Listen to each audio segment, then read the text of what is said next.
کہتا ہے وَإِن طَائِفَتَانِ مِنَ الْمُؤْمِنِينَ اقْتَتَلُوا، اگر مومنوں کی دو جماعتیں آپس میں لڑ پڑے قتل کریں، مومنوں کی دو جماعتیں آپس میں ایک دوسرے کو قتل کریں فَأَصْلِحُوا بَيْنَهُمَا، اور آگے فَأَصْلِحُوا بَيْنَ أَخَوَيْكُمْ، اے ایمان والو یہ تمہارے بھائی ہیں، ان دونوں جماعتوں میں صلح کرا دو۔ ان دونوں جماعتوں میں قرآن کہتا ہے اگر مومنوں کی دو جماعتیں، طائفہ لشکر کو کہتے ہیں، طائفہ گروہ کو کہتے ہیں، مومنوں کے دو لشکر آپس میں لڑ پڑے، یہ نہیں کہا کہ پھر تلاش کرو کہ کافر کون مومن کون، یہ نہیں کہا، یہ نہیں کہا کہ پھر نتیجے نکالو کہ کافر کون مومن کون، بلکہ یہ کہا لڑ ضرور پڑے ہیں، غلط فہمی ہو گئی ہوگی، کیونکہ بھائیوں میں غلط فہمی ہو جاتی ہے، دو برتن بھی آپس میں ٹکرا جاتے ہیں، دو بھائیوں میں غلط فہمی ہو جائے، دونوں بے قصوروار غلط فہمی پیدا کرنے والا، قصوروار کون؟ ہاں یہ تلاش کرتے ہیں کہ علی اور معاویہ دونوں بھائی ہیں، علی اور معاویہ دونوں بھائی، ان کو لڑانے والا کون، ان کو لڑانے سازش کرنے والا کون؟ جب ان بھائیوں کی صلح ہوئی اور دونوں لشکروں میں قرآن نیزوں پر اٹھائے گئے کہ ایمان والوں لڑتے کیوں ہو، ہمارے درمیان میں اللہ کی کتاب موجود ہے، آؤ اس پہ فیصلہ کریں۔ قرآن کو دیکھ کر سبحان اللہ پیغمبر کی تیار کردہ جماعت کی تلواریں نیاموں میں آ گئی، فوجی پیچھے ہٹ گئے، دونوں لشکر واپس چلے گئے، اب قرآن پہ فیصلہ ہوگا۔ قرآن کو دیکھ کر مسلمانوں نے سرے تسلیم خم کر دیے، سر تسلیم خم ہو گئے، لشکر واپس ہو گئے۔ اب ملا باقر مجلسی سے پوچھ، حیات القلوب کو پڑھ، شیعہ کتب کو پڑھ، سوال کر کہ وہ کون لوگ تھے جنہوں نے رات کی تاریکی میں دونوں طرف سے ایک دوسرے پر تیر چلائے اور رات کی تاریکی میں مسلمانوں کی دونوں جماعتوں کو ایک دوسرے پہ حملہ آور ہونے کے لیے تیار کیا اور دونوں جماعتیں لڑی، صبح ہوئی، ہزاروں صحابہ شہید ہو گئے تھے۔ دونوں لڑ رہے ہیں دونوں باطل پر، دو آدمی لڑ رہے ہیں کسی عورت کے مسئلے پر بدکاری کی نیت سے، دونوں لڑے دونوں باطل پر، اور دو آدمی لڑ رہے ہیں کس بات پر؟ دو آدمی جھگڑ رہے ہیں کس بات پر؟ دو آدمی جھگڑ رہے ہیں، دو آدمیوں کا تنازع ہے کس بات پر؟ ایک آدمی کہتے ہیں میں دین کی زیادہ خدمت کر رہا ہوں، دوسرا کہتے ہیں میں دین کی زیادہ خدمت کر رہا ہوں۔ ایک آدمی کہتے ہیں اس انداز میں خدا زیادہ خوش ہوگا، دوسرا کہتا ہے اس انداز میں اللہ زیادہ راضی ہوگا۔ دو آدمیوں کا تنازع ہے، ایک آدمی کہتے ہیں اگر نماز کے اندر رفع یدین کریں تو محبوب کی سنت پر زیادہ عمل ہوگا، دوسرا کہتے ہیں رفع یدین نہ کہیں تو نبی کی سنت پر زیادہ عمل ہوگا۔ دونوں لڑ رہے ہیں، دونوں حق پر ہیں۔ وزیر اعظم وزیر اعظم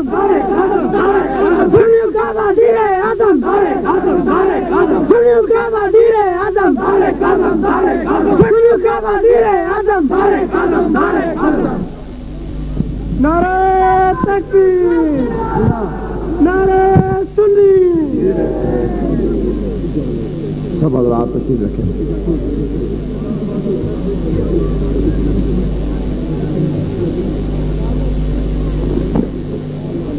تقریر سے قبل جو حضرات میری آواز سن رہے ہیں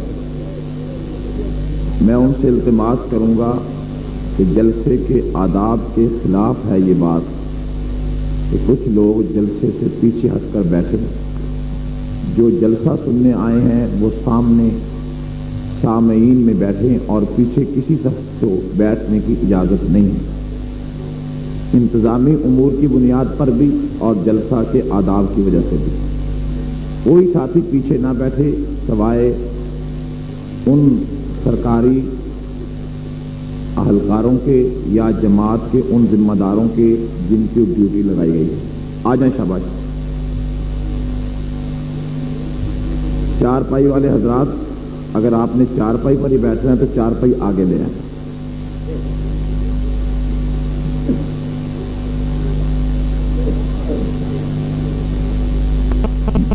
یہاں اسٹیج پر صرف سفید ریش جو بزرگ ہیں ان کے لیے اجازت ہے، باقی ساتھی 2 سیکنڈوں میں چھلانگے لگا کر سامنے آ جائیں۔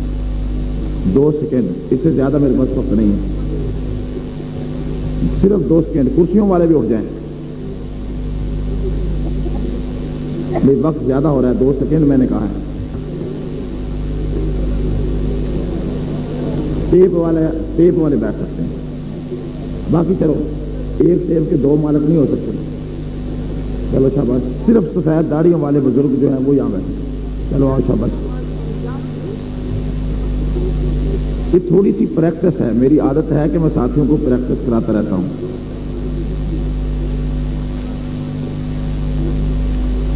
آپ تقریر سننا چاہتے ہیں نا؟ آپ کا جذبہ دیکھ کر ہم بھی سنانا چاہتے ہیں انشاءاللہ۔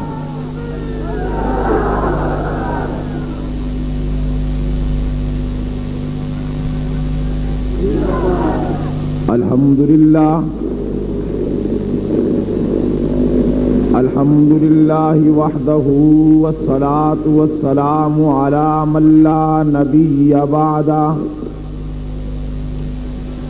وعلی آلہ واصحابہ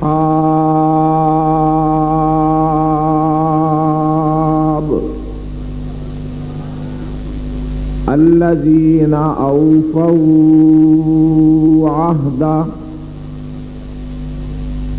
اما بعد، اعوذ باللہ من الشیطان الرجیم، بسم اللہ الرحمن الرحیم۔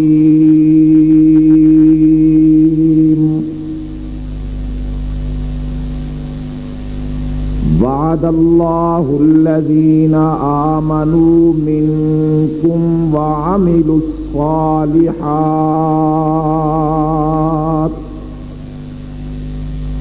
لَيَسْتَخْلِفَنَّهُمْ فِي الْأَرْضِ كَمَا اسْتَخْلَفَ الَّذِينَ مِنْ قَبْلِهِمْ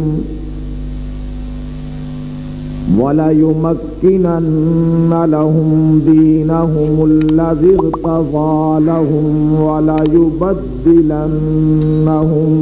مِنْ بَعْدِ خَوْفِهِمْ أَمْنًا يعبدونني لا يشركون بي شيئا۔ قال النبي صلى الله عليه وسلم: إذا رأيتم الذين يسبون أصحابي فقولوا لعنة الله على شركم۔ صدق اللہ وصدق رسولہ النبی الکریم، ونحن على ذلك لمن الشاہدین والشاکرین والحمد للہ رب العالمین۔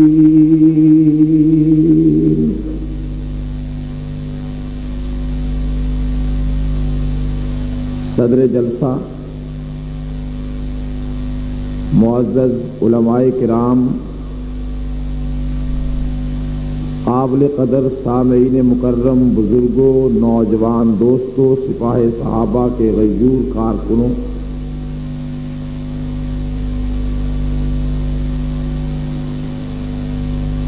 آج جتوئی کی سرزمین پر سیرت سیدنا علی کرم اللہ وجہ و سیرت سیدنا معاویہ ابن ابی سفیان رضی اللہ تعالی عنہ کے عنوان پر یہ عظیم الشان کانفرنس پورے وقار اور نہایت احترام کے ساتھ انعقاد پذیر ہے،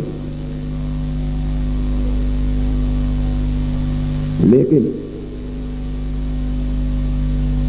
شدید دکھ، احساس، رنج اس بات کا ہے کہ شیر مظفر گڑھ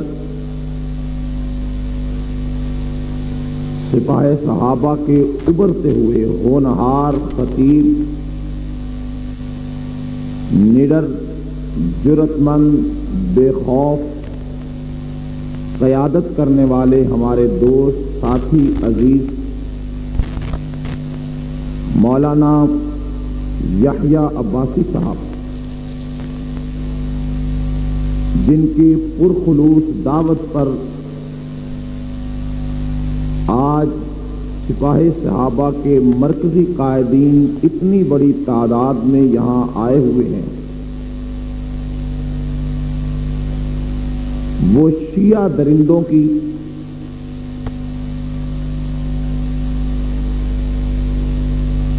درندگی کا شکار ہونے کی وجہ سے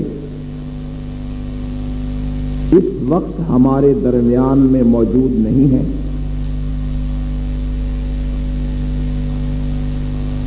اور اس کے ساتھ ساتھ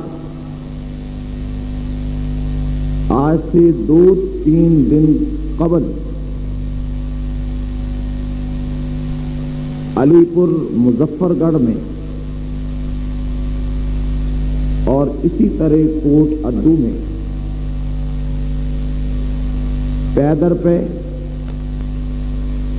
کچھ ایسے واقعات پیش آ گئے کہ جن واقعات پر جماعت کا ایک ایک کارکن دل گرفتہ ہے اور شدید اضطراب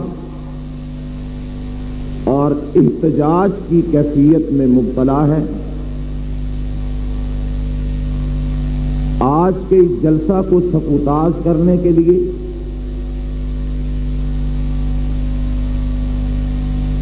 دن کے وقت کیا کچھ ہوا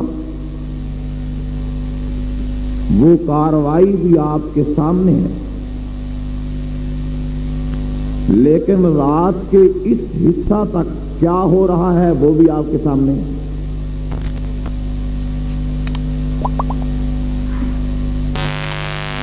اور شاید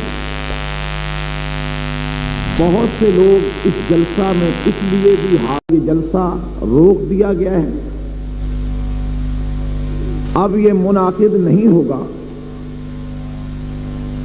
لیکن انہیں سپاہ صحابہ کے انداز اور سپاہ صحابہ کے طریقہ کار کا علم نہیں تھا کہ سپاہ صحابہ کی بنیاد ہی اسی بات پہ رکھی ہے کہ جہاں سے روکو وہیں جانا ہے، جہاں سے ہٹاؤ وہیں پہنچنا ہے، جہاں بند باندھو وہیں بند کو توڑنا ہے۔ یہ بفرا ہوا سیلاب، یہ بڑھتا ہوا طوفان، یہ چڑھتی ہوئی آندھی اب انگلیوں کے اشاروں سے، مٹی کے بند باندھنے سے یا صاحبان کو کھڑا کرنے سے نہ رک سکتی ہے اور نہ باز آ سکتی ہے۔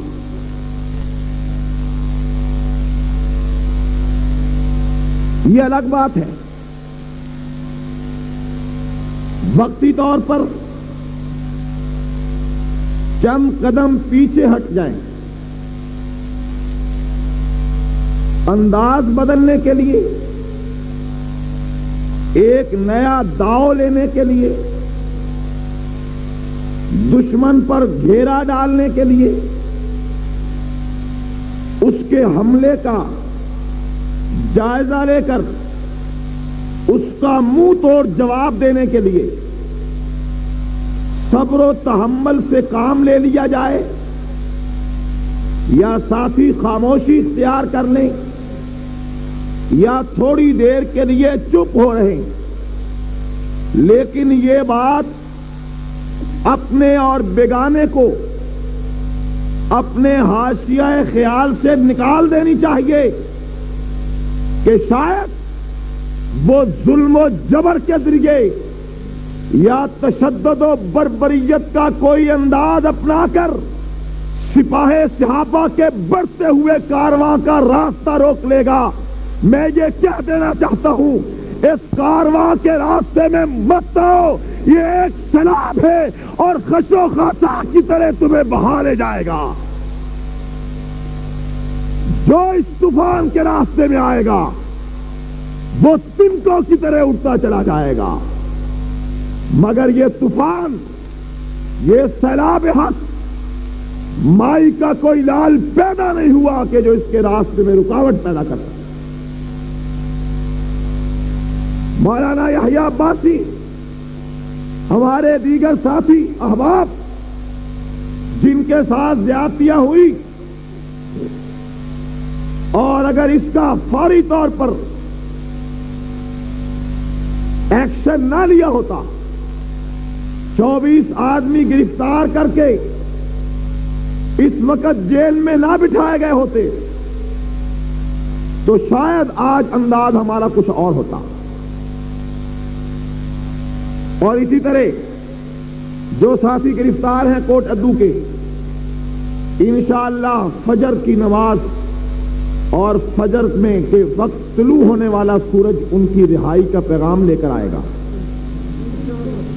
اس کے ساتھ ساتھ قائدین سپاہ صحابہ نے 5 رکنی ایک کمیٹی یہاں نامزد کی ہے، جو 4-5 دن کے اندر اندر جتنے غلط مقدمات، ناجائز مقدمات سپاہ صحابہ پر قائم ہیں اور ہمارے ساتھی خواہ ان مقدمات میں گرفتار ہیں یا نہیں ہیں، اس پورے ضلع میں 5 دن کے اندر اندر ان مقدمات کو ختم کرائے گی انشاءاللہ۔ کوئی گھبرانے کی ضرورت نہیں، فکر مند ہونے کی ضرورت نہیں۔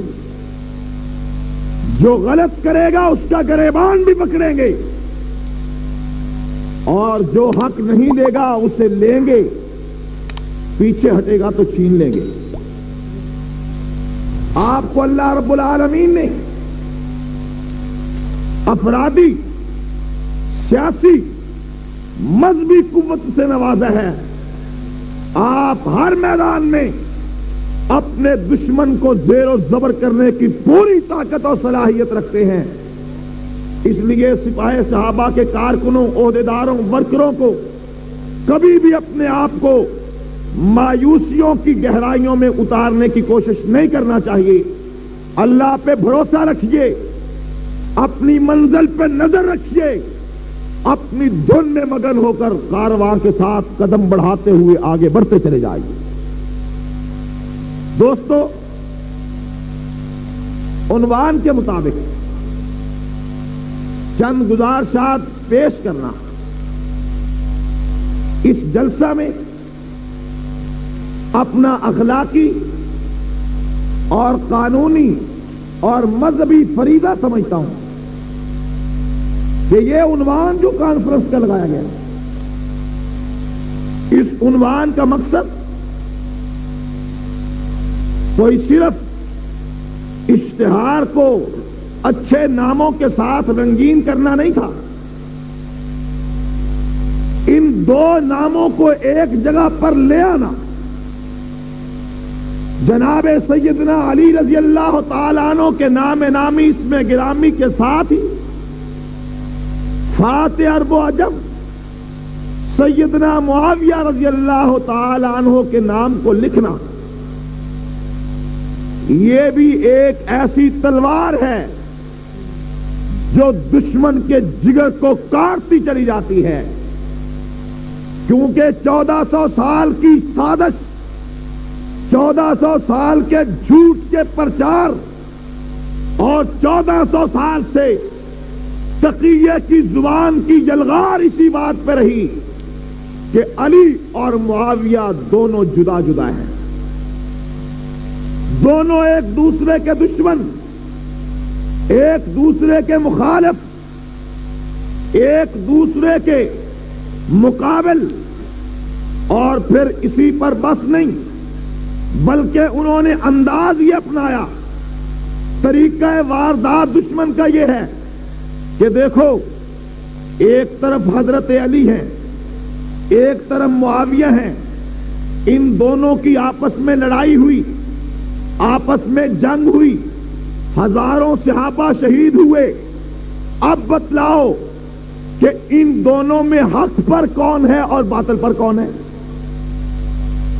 ان دونوں میں حق پر کون ہے؟ اور انداز یہ ہے کہ بھئی علی حق پر یا معاویہ حق پر؟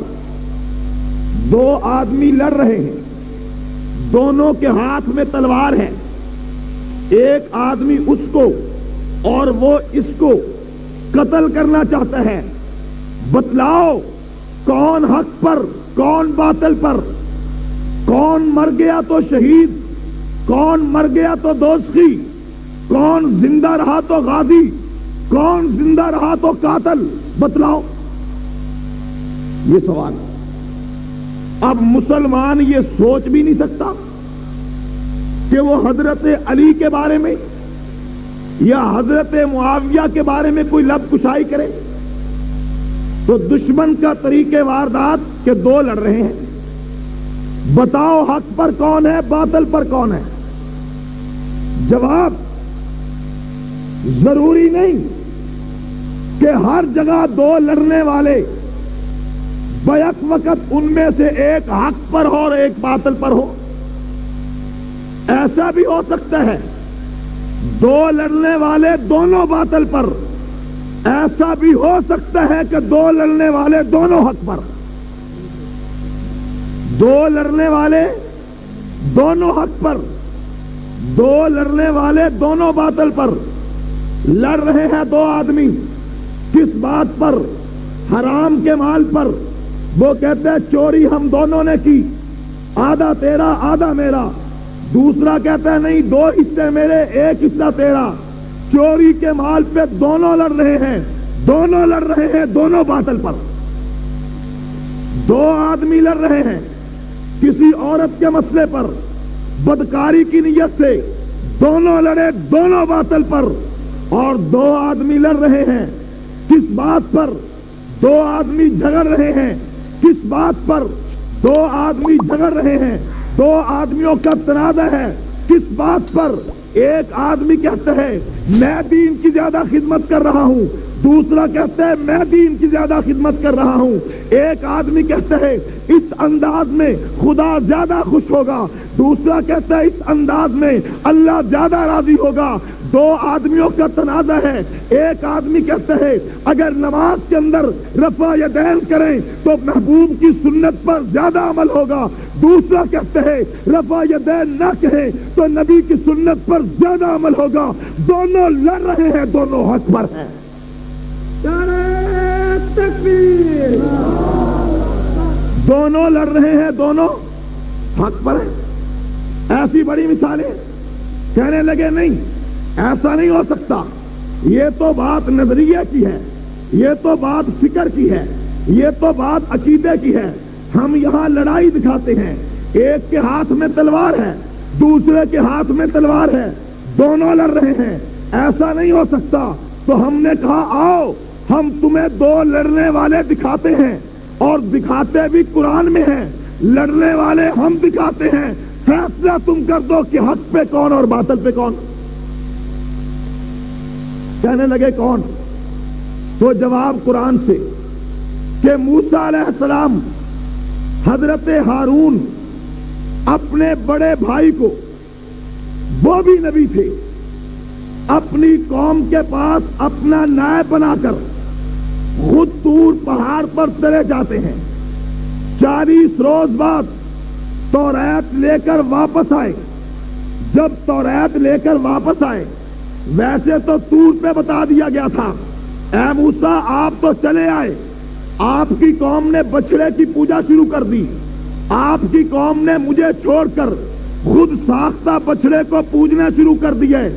لیکن موسیٰ علیہ السلام جب گئے قوم کو بچڑے کے سامنے, مورتی کے سامنے ہاتھ جوڑ کر بیٹھے ہوئے دیکھا, اسے سوڑتے پکارتے دیکھا اور قوم کو شرک کی دلدل میں پھنسا دیکھا تو توریت کی تختیوں کو زمین پر پھینک دیا, فوراً غصے سے آگے بڑھے اور اپنے بھائی ہارون کے سر کے بال پکڑ لیے, ان کی داڑھی کو پکڑا اور انہیں کہا کہ تو نے یہ کیا کیا ہے؟ میرے جانے کے بعد پوری قوم تباہ ہو گئی, میرے جانے کے بعد یہ قوم اللہ کا دامن چھوڑ کر شرک کی دلدل میں پھنس گئی, بتلا تو نے کیا کیا ہے؟ تو حضرت ہارون جواب دیتے ہیں یبن امہ لا تاخذ بلحجتی ولا براسی, اور میری ماں جائے بھائی میری داڑھی کے بال نہ پکڑ, میرے سر کے بال نہ پکڑ, انی خشیت ان تقول فرقت بینی و بین بنی اسرائیل, میں نے تو یہ خیال کیا تھا کہ اگر میں اس قوم کو چھڑکوں گا, اس سے لڑوں گا تو کہیں ایسا نہ ہو کہ یہ قوم فرقوں میں تبدیل ہو جائے اور آپ آ کر کہے کہ میرا انتظار کر لیا ہوتا. اے میرے بھائی میں نے آپ کا انتظار کر کے انہیں ان کی حالت پہ چھوڑ دیا ہے, تو مجھے نہ لڑ, مجھے نہ مار, میری داڑھی اور سر کے بال نہ پکڑ. تکبیر, نعرہ تکبیر, نعرہ رسالت. اب جواب یہ ہے, سوال یہ ہے, ایک بات تو یہ بھی سمجھ آئی, لا تاخذ بلحیتی, اے میرے بھائی میری داڑھی نہ پکڑ, میری داڑھی, بولو بولو میری داڑھی, اس کا مطلب ہے نبی کی اتنی داڑھی ہوتی ہے جو پکڑی تو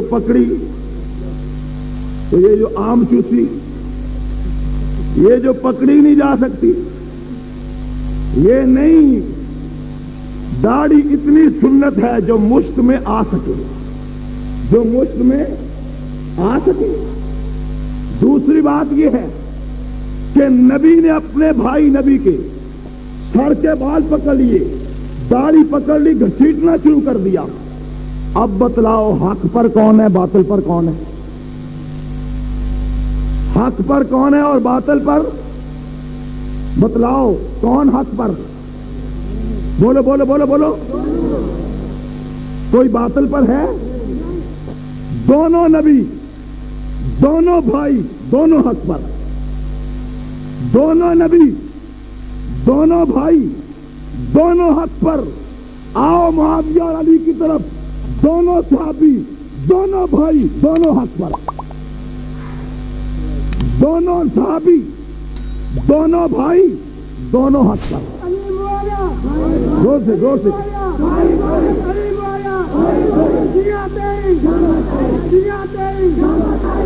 اور یہ بڑی بات کہی بھائی نے, جس دن ہم دونوں کو بھائی مان لیں گے تو اس تیسری قوم کی شامت آ جائے گی. ان کی بچت اسی میں ہے, ان کی زندگی اسی میں ہے, ان کی بقا اسی میں ہے کہ ان دونوں کو لڑا دیں, ان دونوں کو. لیکن وہ تو اس زمانے کی بات ہے, میں اس زمانے کی بات کرتا ہوں. کراچی میں مہاجر اور پٹھان لڑا, بتلاؤ دونوں میں کافر کون ہے, مسلمان کون ہے؟ سندھی مہاجر کی لڑائی ہوئی, بتلاؤ دونوں میں مسلمان کون ہے, کافر کون ہے؟ چلو چھوڑو وہ اور بات. پی پی اور مسلم لیگ کی لڑائی ہوتی ہے, بتلاؤ مسلمان کون ہے, کافر کون ہے؟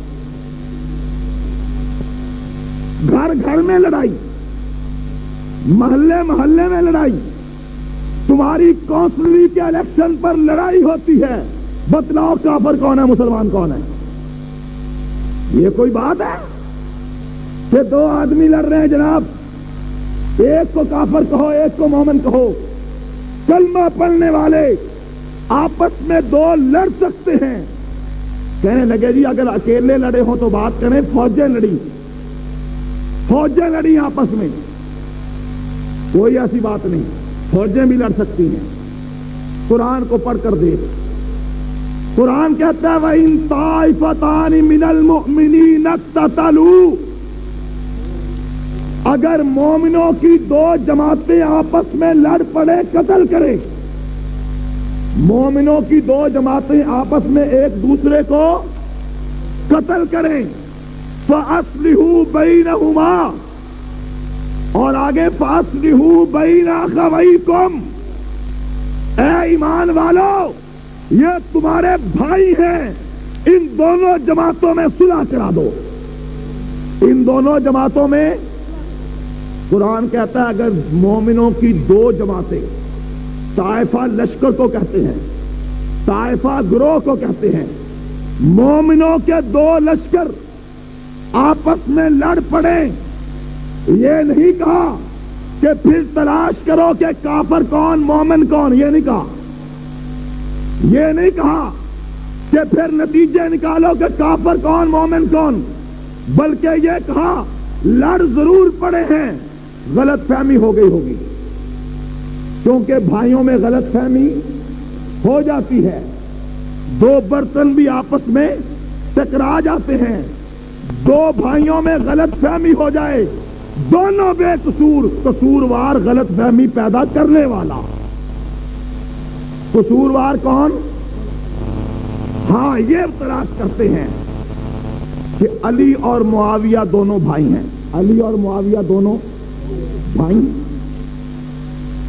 ان کو لڑانے والا کون، ان کو لڑانے سازش کرنے والا کون؟ جب ان بھائیوں کی صلح ہوئی اور دونوں لشکروں میں قرآن نیزوں پر اٹھائے گئے کہ ایمان والوں لڑتے کیوں ہو، ہمارے درمیان میں اللہ کی کتاب موجود ہے، آؤ اس پہ فیصلہ کریں۔ قرآن کو دیکھ کر سبحان اللہ پیغمبر کی تیار کردہ جماعت کی تلواریں نیاموں میں آ گئی، فوجی پیچھے ہٹ گئے، دونوں لشکر واپس چلے گئے، اب قرآن پہ فیصلہ ہوگا۔ قرآن کو دیکھ کر مسلمانوں نے سرے تسلیم خم کر دیے، سر تسلیم خم ہو گئے، لشکر واپس ہو گئے۔ اب ملا باقر مجلسی سے پوچھ، حیات القلوب کو پڑھ، شیعہ کتب کو پڑھ، سوال کر کہ وہ کون لوگ تھے جنہوں نے رات کی تاریکی میں دونوں طرف سے ایک دوسرے پر تیر چلائے اور رات کی تاریکی میں مسلمانوں کی دونوں جماعتوں کو ایک دوسرے پہ حملہ آور ہونے کے لیے تیار کیا، اور دونوں جماعتیں لڑی، صبح ہوئی، ہزاروں صحابہ شہید ہو گئے تھے۔ یہ لڑانے والے قوم تھے، تمہیں ملا باقر مجلسی بتائے گا کہ وہ ہم تھے، ملا باقر مجلسی کہے گا وہ شیعہ تھے۔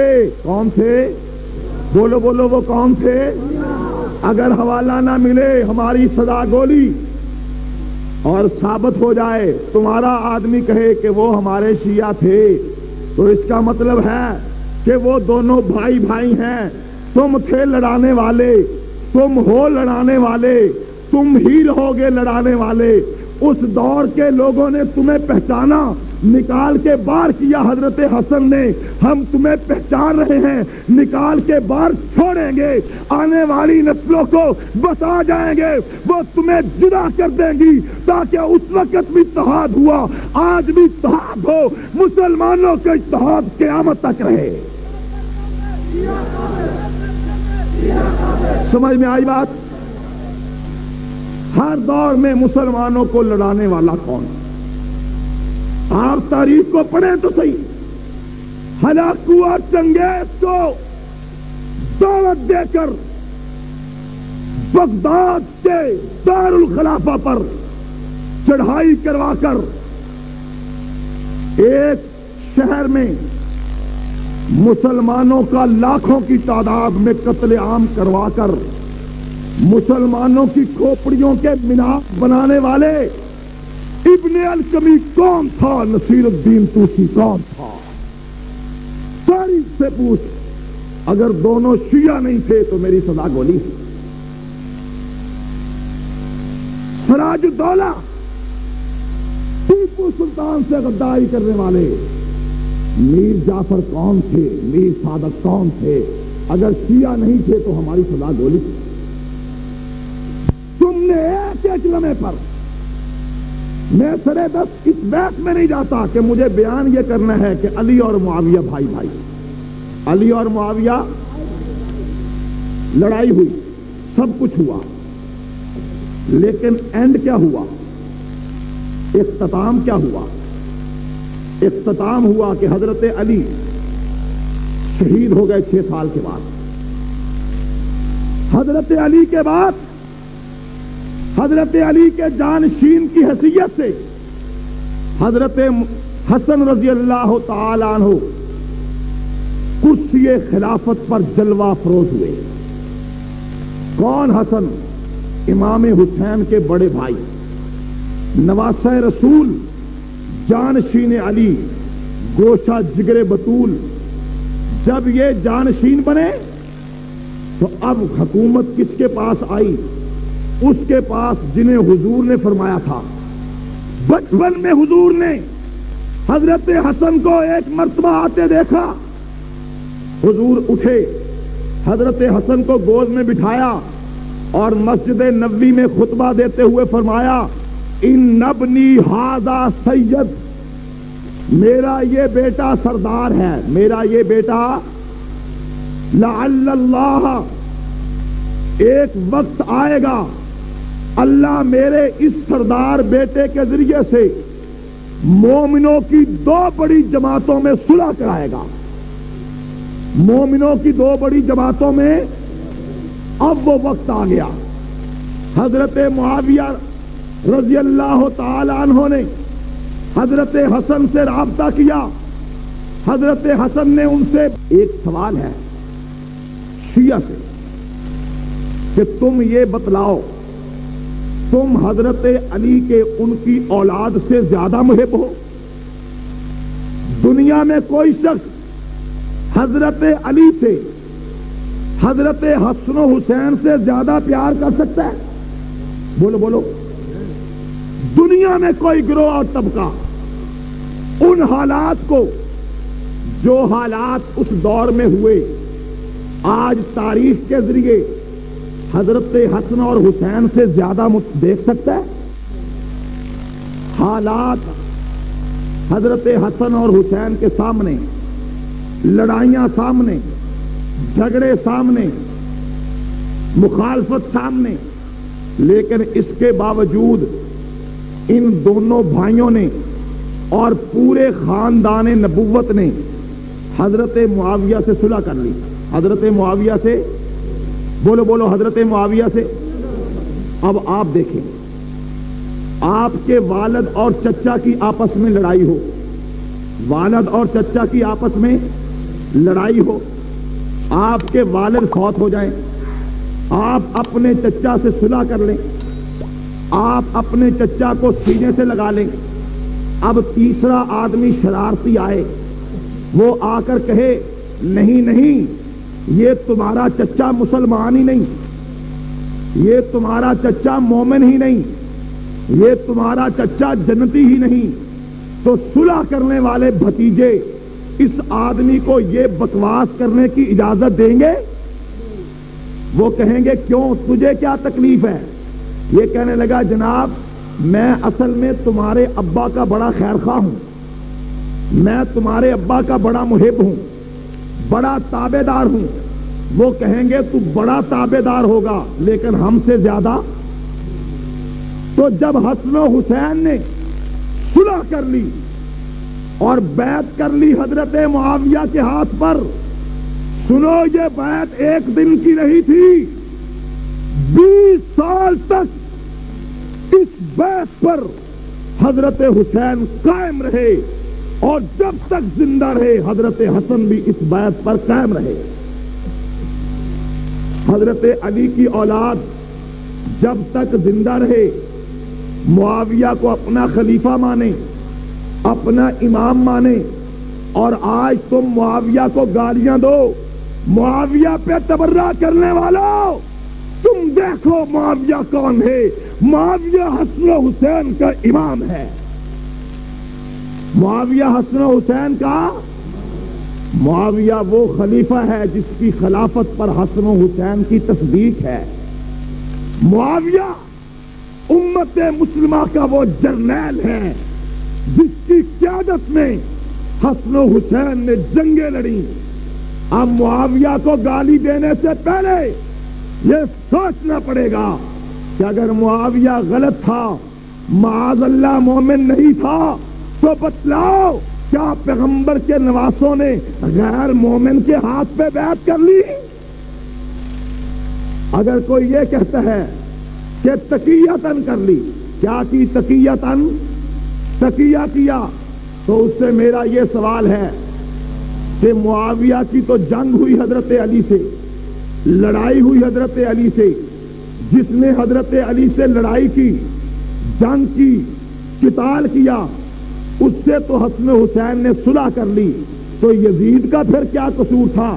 یزید نے تو حضرت علی سے لڑائی نہیں کی، یزید نے تو حضرت علی سے جھگڑا نہیں کیا، اور جس کی لڑائی ہوئی، جھگڑے ہوئے، اس کو تو معاف کر دیا. جس کی لڑائی بھی نہیں، جھگڑا بھی نہیں، اس یزید سے پھر حسین کی کیا لڑائی تھی؟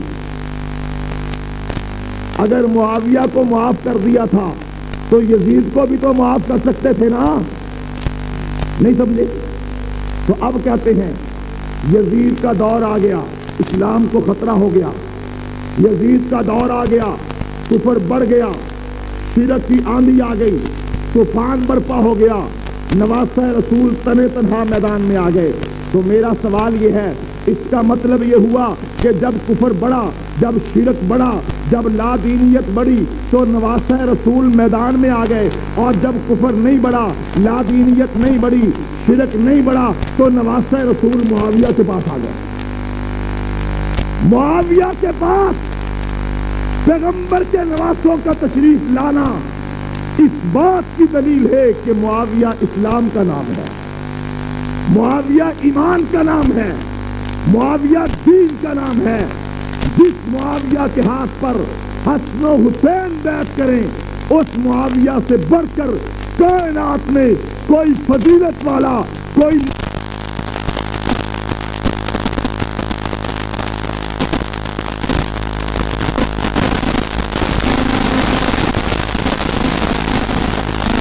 سکتی ہے اور نہ باز آ سکتی ہے.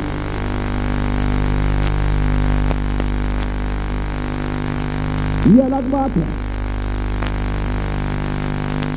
وقتی طور پر چند قدم پیچھے ہٹ گئے، انداز بدلنے کے لیے، ایک نیا داؤ لینے کے لیے، دشمن پر گھیرا ڈالنے کے لیے، اس کے حملے کا جائزہ لے کر اس کا منہ توڑ جواب دینے کے لیے صبر و تحمل سے کام لے لیا جائے، یا ساتھی خاموشی اختیار کرنے، یا تھوڑی دیر کے لیے چپ ہو رہے. لیکن یہ بات اپنے اور بیگانے کو اپنے حاشیہ خیال سے نکال دینی چاہیے کہ شاید وہ ظلم و جبر کے ذریعے یا تشدد و بربریت کا کوئی انداز اپنا کر سپاہ صحابہ کے بڑھتے ہوئے کارواں کا راستہ روک لے گا. میں یہ کہہ دینا چاہتا ہوں، اس کارواں کے راستے میں مت آؤ. یہ ایک سیلاب ہے اور خشو خاصا کی طرح تمہیں بہا لے جائے گا. جو اس طوفان کے راستے میں آئے گا، مولانا یحییٰ عباسی، ہمارے دیگر ساتھی احباب جن کے ساتھ زیادتیاں ہوئی، اور اگر اس کا فوری طور پر ایکشن نہ لیا ہوتا، 24 آدمی گرفتار کر کے اس وقت جیل میں نہ بٹھائے گئے ہوتے تو شاید آج انداز ہمارا کچھ اور ہوتا. اور اسی طرح جو ساتھی گرفتار ہیں کوٹ ادو کے، انشاءاللہ فجر کی نماز اور فجر میں کے وقت طلوع ہونے والا سورج ان کی رہائی کا پیغام لے کر آئے گا۔ اس کے ساتھ ساتھ قائدین سپاہ صحابہ نے 5 رکنی ایک کمیٹی یہاں نامزد کی ہے، جو 4-5 دن کے اندر اندر جتنے غلط مقدمات، ناجائز مقدمات سپاہ صحابہ پر قائم ہیں اور ہمارے ساتھی ہاں ان مقدمات میں گرفتار ہیں یا نہیں ہیں، اس پورے ضلع میں 5 دن کے اندر اندر ان مقدمات کو ختم کرائے گی انشاءاللہ۔ کوئی گھبرانے کی ضرورت نہیں، فکر مند ہونے کی ضرورت نہیں، جو غلط کرے گا اس کا گریبان بھی پکڑیں گے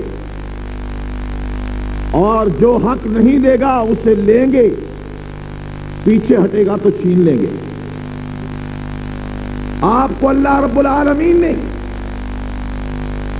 افرادی، سیاسی، مذہبی قوت سے نوازا ہے۔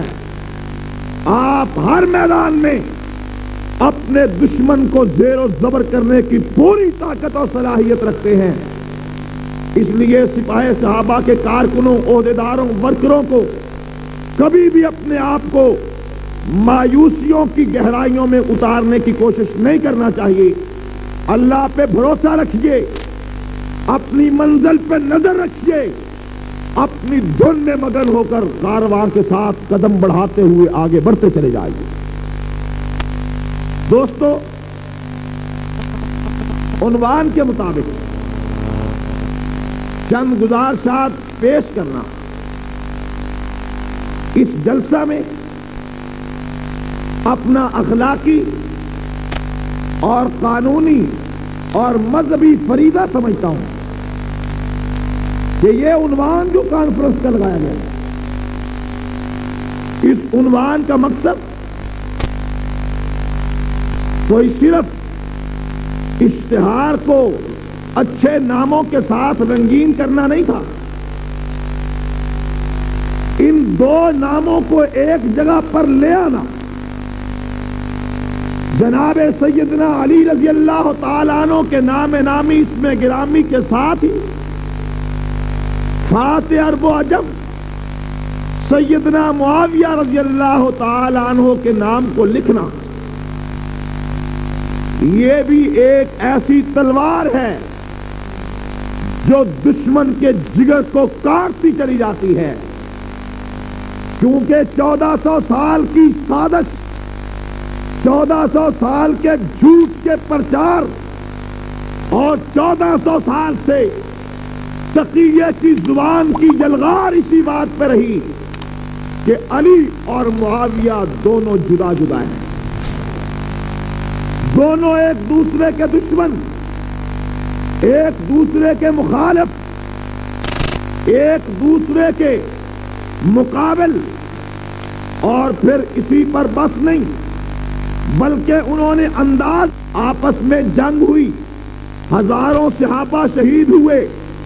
اب بتلاؤ کہ ان دونوں میں حق پر کون ہے اور باطل پر کون ہے؟ ان دونوں میں حق پر کون ہے؟ اور انداز یہ ہے کہ بھئی علی حق پر یا معاویہ حق پر؟ 2 آدمی لڑ رہے ہیں، دونوں کے ہاتھ میں تلوار ہے، ایک آدمی اس کو اور وہ اس کو قتل کرنا چاہتا ہے۔ بتلاؤ کون حق پر، کون باطل پر؟ کون مر گیا تو شہید، کون مر گیا تو دوستی، کون زندہ رہا تو غازی، کون زندہ رہا تو قاتل؟ بتلاؤ، یہ سوال ہے۔ اب مسلمان یہ سوچ بھی نہیں سکتا کہ وہ حضرت علی کے بارے میں یا حضرت معاویہ کے بارے میں کوئی لفظ کشائی کرے، تو دشمن کا طریقے واردات کہ 2 لڑ رہے ہیں، بتاؤ حق پر کون ہے، باطل پر کون ہے؟ جواب ضروری نہیں کہ ہر جگہ دو لڑنے والے بیک وقت ان میں سے ایک حق پر ہو اور ایک باطل پر ہو. ایسا بھی ہو سکتا ہے دو لڑنے والے دونوں باطل پر، ایسا بھی ہو سکتا ہے کہ دو لڑنے والے دونوں حق پر، دو لڑنے والے دونوں حق پر، دو لڑنے والے دونوں باطل پر. لڑ رہے ہیں دو آدمی کس بات پر؟ حرام کے مال پر. وہ کہتے ہیں چوری ہم دونوں نے کی، آدھا تیرا آدھا میرا. دوسرا کہتا ہے نہیں، دو حصے میرے ایک حصہ تیرا. چوری کے مال پہ دونوں لڑ رہے ہیں، دونوں لڑ رہے ہیں دونوں باطل پر. دو آدمی لڑ رہے ہیں کسی عورت کے مسئلے پر بدکاری کی نیت سے، دونوں لڑے دونوں باطل پر. اور دو آدمی لڑ رہے ہیں کس بات پر؟ دو آدمی جھگڑ رہے ہیں کس بات پر؟ دو آدمی جھگڑ رہے ہیں، دو آدمیوں کا تنازع ہے کس بات پر؟ ایک آدمی کہتا ہے میں دین کی زیادہ خدمت کر رہا ہوں، دوسرا کہتا ہے میں دین کی زیادہ خدمت کر رہا ہوں. ایک آدمی کہتا ہے اس انداز میں خدا زیادہ خوش ہوگا، دوسرا کہتا ہے اس انداز میں اللہ زیادہ راضی ہوگا. دو آدمیوں کا تنازع ہے. ایک آدمی کہتا ہے اگر نماز کے اندر رفع یدین کریں تو محبوب کی سنت پر زیادہ عمل ہوگا، دوسرا کہتا ہے رفع یدین نہ کہیں تو نبی کی سنت پر زیادہ عمل ہوگا. دونوں لڑ رہے ہیں، دونوں حق پر ہیں.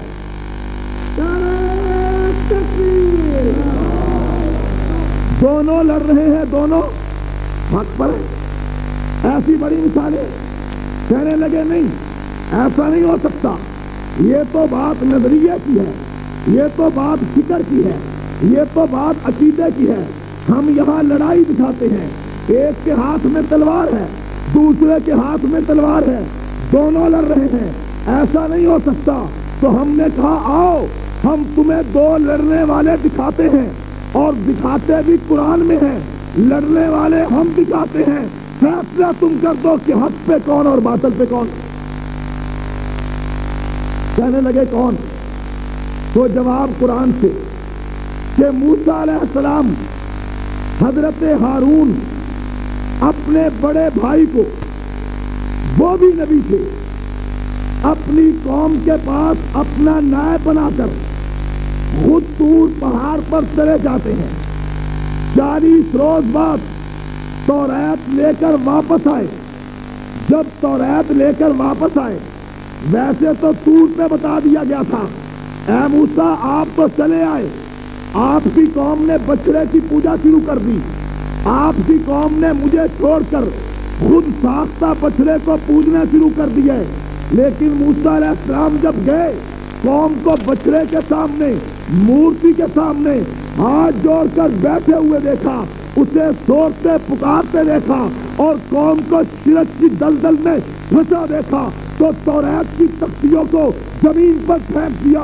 فوراً غصے سے آگے بڑھے اور اپنے بھائی ہارون کے سر کے بال پکڑ لیے، ان کی داڑھی کو پکڑا اور انہیں کہا کہ تو نے یہ کیا کیا ہے؟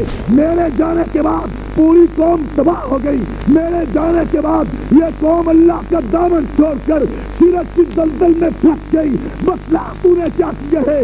تو حضرت ہارون جواب دیتے ہیں یہ ابن امہ لا تاخذ بلحیتی ولا براسی، اور میری ماں جائے بھائی، میری داڑھی کے بال نہ پکڑ، میرے سر کے بال نہ پکڑ. انی خشیت ان تقول فرقت بینی و بین بنی اسرائیل، میں نے تو یہ خیال کیا تھا کہ اگر میں اس قوم کو چھڑکوں گا، اس سے لڑوں گا، تو کہیں ایسا نہ ہو کہ یہ قوم فرقوں میں تبدیل ہو جائے اور آپ آ کر کہے کہ میرا انتظار کر لیا ہوتا.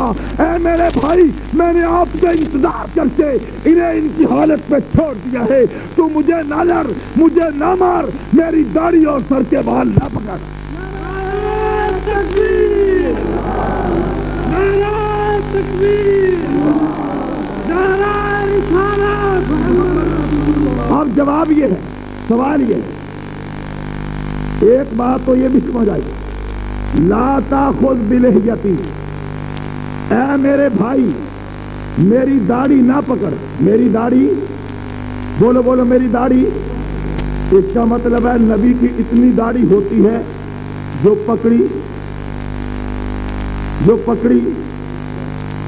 تو یہ جو عام چوسی، یہ جو پکڑی نہیں جا سکتی، یہ نہیں، داڑھی اتنی سنت ہے جو مشت میں آ سکے، جو مشت میں آ سکے۔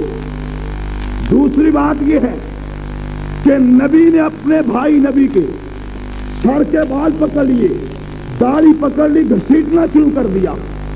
اب بتلاؤ حق پر کون ہے، باطل پر کون ہے؟ حق پر کون ہے اور باطل پر؟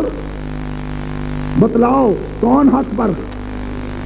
بولو بولو بولو بولو، کوئی باطل پر ہے؟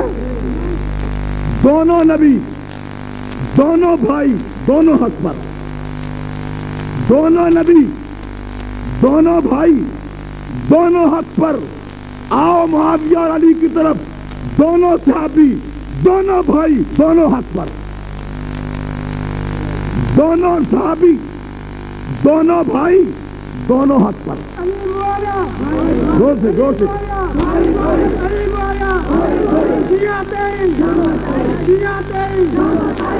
اور یہ بڑی بات کہی بھائی نے، جس دن ہم دونوں کو بھائی مان لیں گے تو اس تیسری قوم کی شامت آ جائے گی۔ ان کی بچت اسی میں ہے، ان کی زندگی اسی میں ہے، ان کی بقا اسی میں ہے کہ ان دونوں کو لڑا دیں، ان دونوں کو۔ لیکن وہ تو اس زمانے کی بات ہے، میں اس زمانے کی بات کرتا ہوں۔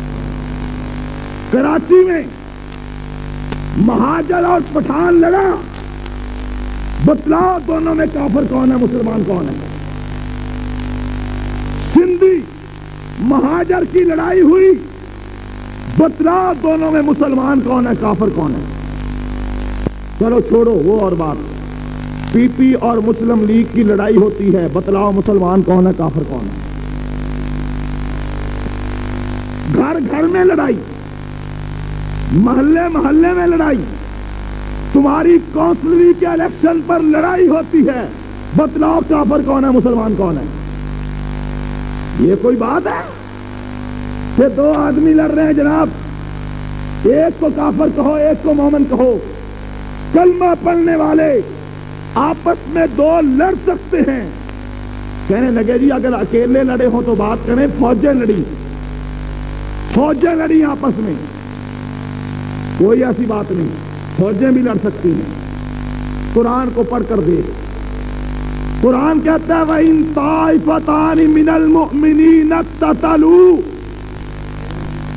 اگر مومنوں کی دو جماعتیں آپس میں لڑ پڑے، قتل کرے، مومنوں کی دو جماعتیں آپس میں ایک دوسرے کو قتل کریں، فَأَصْلِحُوا بَيْنَهُمَا، اور آگے فَأَصْلِحُوا بَيْنَ أَخَوَيْكُمْ، اے ایمان والو یہ تمہارے بھائی ہیں، ان دونوں جماعتوں میں صلح کرا دو، ان دونوں جماعتوں میں۔ قرآن کہتا ہے اگر مومنوں کی دو جماعتیں، طائفہ لشکر کو کہتے ہیں، طائفہ گروہ کو کہتے ہیں، مومنوں کے دو لشکر آپس میں لڑ پڑے، یہ نہیں کہا کہ پھر تلاش کرو کہ کافر کون مومن کون، یہ نہیں کہا، یہ نہیں کہا کہ پھر نتیجے نکالو کہ کافر کون مومن کون، بلکہ یہ کہا لڑ ضرور پڑے ہیں، غلط فہمی ہو گئی ہوگی، کیونکہ بھائیوں میں غلط فہمی ہو جاتی ہے، دو برتن بھی آپس میں ٹکرا جاتے ہیں، دو بھائیوں میں غلط فہمی ہو جائے، دونوں بے قصور، قصوروار غلط فہمی پیدا کرنے والا، قصوروار کون؟ ہاں یہ تلاش کرتے ہیں کہ علی اور معاویہ دونوں بھائی ہیں، علی اور معاویہ دونوں بھائی، ان کو لڑانے والا کون؟ ان کو لڑانے، سعادت کرنے والا کون؟ جب ان بھائیوں کی صلح ہوئی اور دونوں لشکروں میں قرآن نیزوں پر اٹھائے گئے، کہ ایمان والوں لڑتے کیوں ہو؟ ہمارے درمیان میں اللہ کی کتاب موجود ہے، آؤ اس پہ فیصلہ کریں۔ قرآن کو دیکھ کر سبحان اللہ پیغمبر کی تیار کردہ جماعت کی تلواریں نیاموں میں آ گئی، فوجی پیچھے ہٹ گئے، دونوں لشکر واپس چلے گئے۔ اب قرآن پہ فیصلہ ہوگا۔ قرآن کو دیکھ کر مسلمانوں نے سرے تسلیم خم کر دیے، سر تسلیم خم ہو گئے، لشکر واپس ہو گئے۔ اب ملا باقر مجلسی سے پوچھ، حیات القلوب کو پڑھ، شیعہ کتب کو پڑھ، سوال کر کہ وہ کون لوگ تھے جنہوں نے رات کی تاریکی میں دونوں طرف سے ایک دوسرے پر تیر چلائے اور رات کی تاریکی میں مسلمانوں کی دونوں جماعتوں کو ایک دوسرے پہ حملہ آور ہونے کے لیے تیار کیا اور دونوں جماعتیں لڑی، صبح ہوئی، ہزاروں صحابہ شہید ہو گئے تھے۔ یہ لڑانے والے کون تھے؟ تمہیں ملا باقر مجلسی بتائے گا کہ وہ ہم تھے۔ ملا باقر مجلسی کہے گا وہ شیعہ تھے۔ کون تھے؟ بولو بولو، وہ کون تھے؟ اگر حوالہ نہ ملے، ہماری سزا گولی، اور ثابت ہو جائے تمہارا آدمی کہے کہ وہ ہمارے شیعہ تھے، تو اس کا مطلب ہے کہ وہ دونوں بھائی بھائی ہیں۔ تم تھے لڑانے والے، تم ہو لڑانے والے، تم ہی رہوگے لڑانے والے۔ اس دور کے لوگوں نے تمہیں پہچانا، نکال کے باہر کیا حضرت حسن نے، ہم تمہیں پہچان رہے ہیں، نکال کے باہر چھوڑیں گے، آنے والی نسلوں کو بتا جائیں گے، وہ تمہیں جدا کر دیں گی، تاکہ اس وقت بھی اتحاد ہوا، آج بھی اتحاد ہو، مسلمانوں کا اتحاد قیامت تک رہے۔ سمجھ میں آئی بات؟ ہر دور میں مسلمانوں کو لڑانے والا کون؟ آپ تاریخ کو پڑھیں تو صحیح۔ ہلاکو اور چنگیز کو دعوت دے کر بغداد کے دارالخلافہ پر چڑھائی کروا کر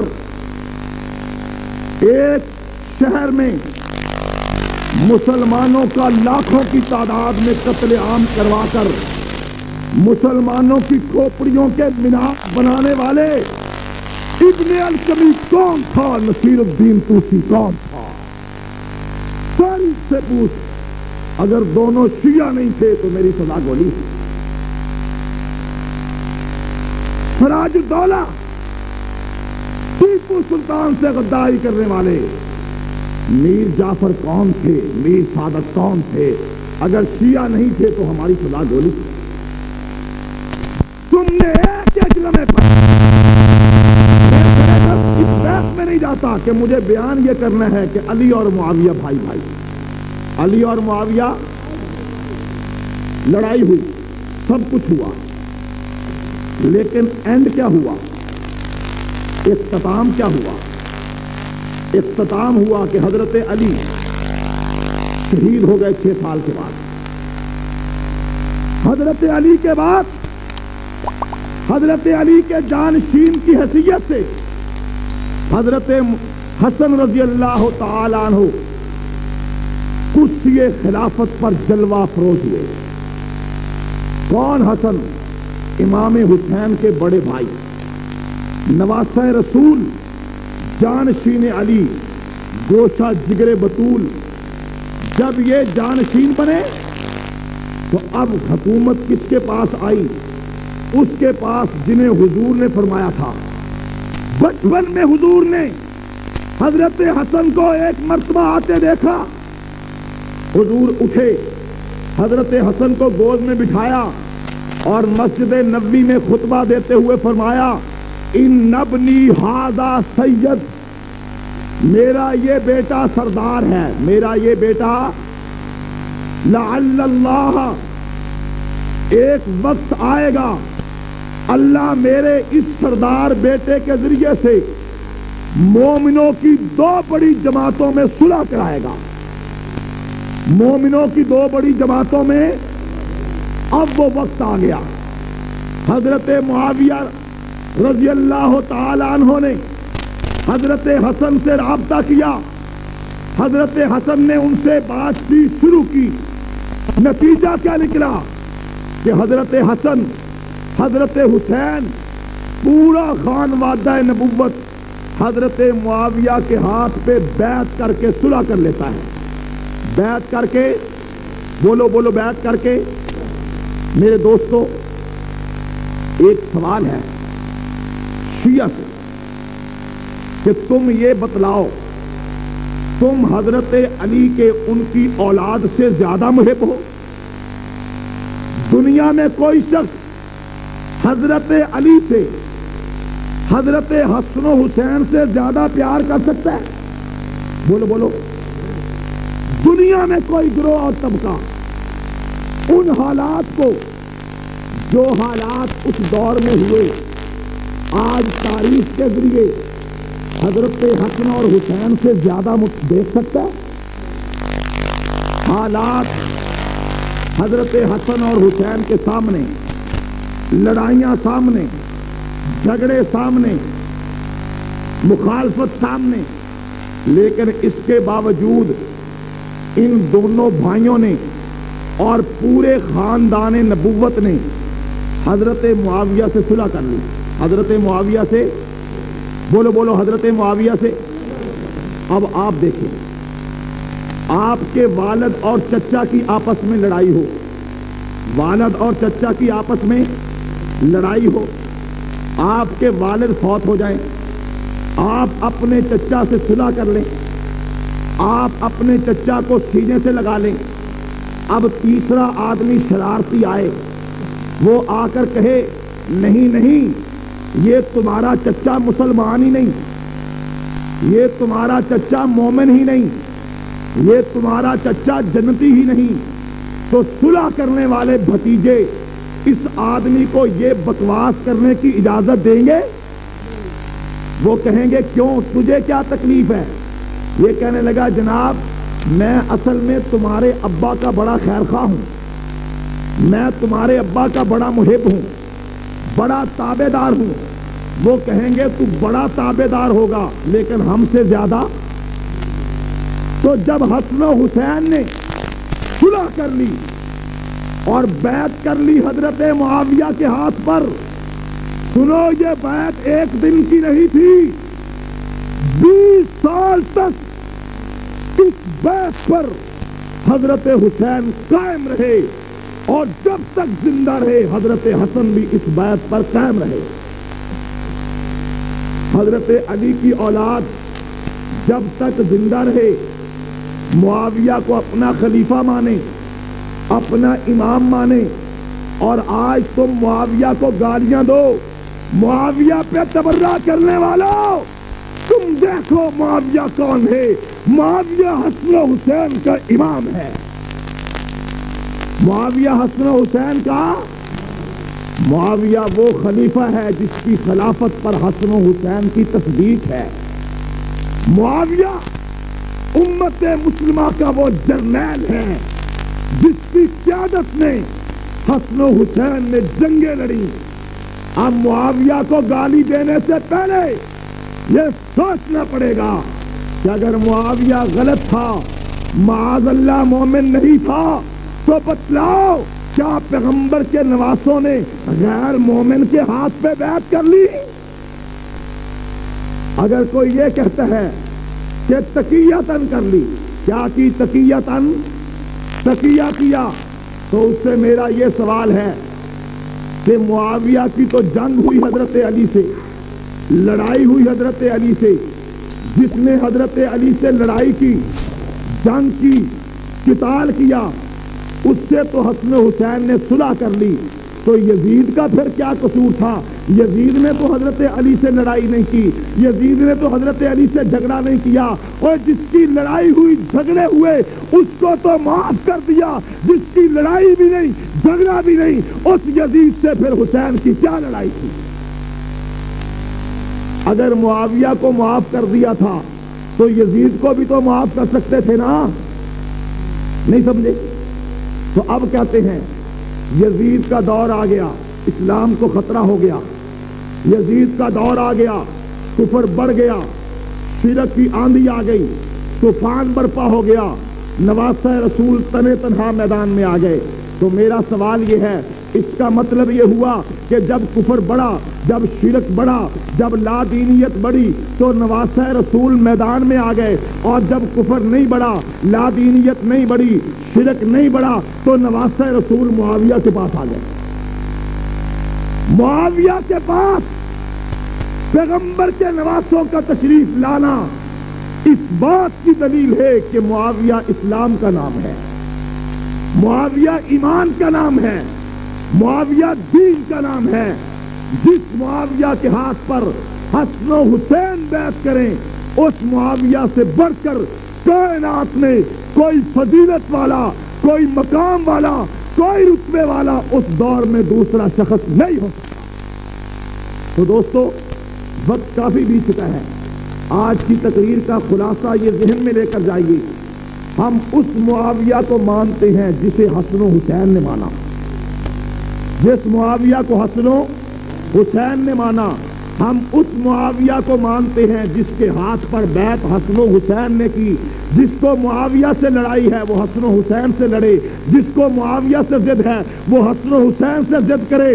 جاؤ پیغمبر کے نواسوں کو معاویہ سے جدا کر لو، ہم بھی معاویہ سے جدا ہو جاتے ہیں۔ اور اگر تم قیامت تک انہیں معاویہ سے جدا نہ کر سکو تو پھر دنیا کی کوئی طاقت علی کو اور مسلمانوں کو معاویہ سے جدا نہیں کر سکتی۔ اللہم صلی علی سیدنا مولانا محمد وعلی آلہ سیدنا وسلم۔ اللہم رب اغفر وارحم وانت خیر الراحمین واغفر لنا سبحان ربک رب العزۃ عما یصفون۔ اے اللہ، ہمارا آنا بیٹھنا سننا سنانا قبول و منظور فرما، دشمنوں کے شر فتنے اور برائی سے محفوظ فرما، حاسدوں کے حسد سے اپنی پناہ میں رکھ۔ تمام ساتھیوں سے التماس ہے وہ خیال سے ہوشیار ہو کر اپنے گھروں کی طرف جائیں، دشمن کا خیال بھی رکھیں، پر امن طور پر بغیر نعرہ لگائے اپنے گھروں کی طرف جائیں۔ اللہ ہم سب کا حامی ناصر ہو۔ وآخر دعوانا کا نام ہے دیوبند والے، عالی مقام ہے دیوبند والے کا نام ہے دیوبند والے، عالی مقام ہے دیوبند والے۔ دنیا میں عام کر گئے کفری طاقتوں کا پہیا جو جام کر گئے، کفری طاقتوں کا پہیا جو جام کر گئے، ان کے غلام ہیں دیوبند والے، عالی مقام ہیں دیوبند والے، ان کے غلام ہیں دیوبند والے، عالی مقام ہیں دیوبند والے۔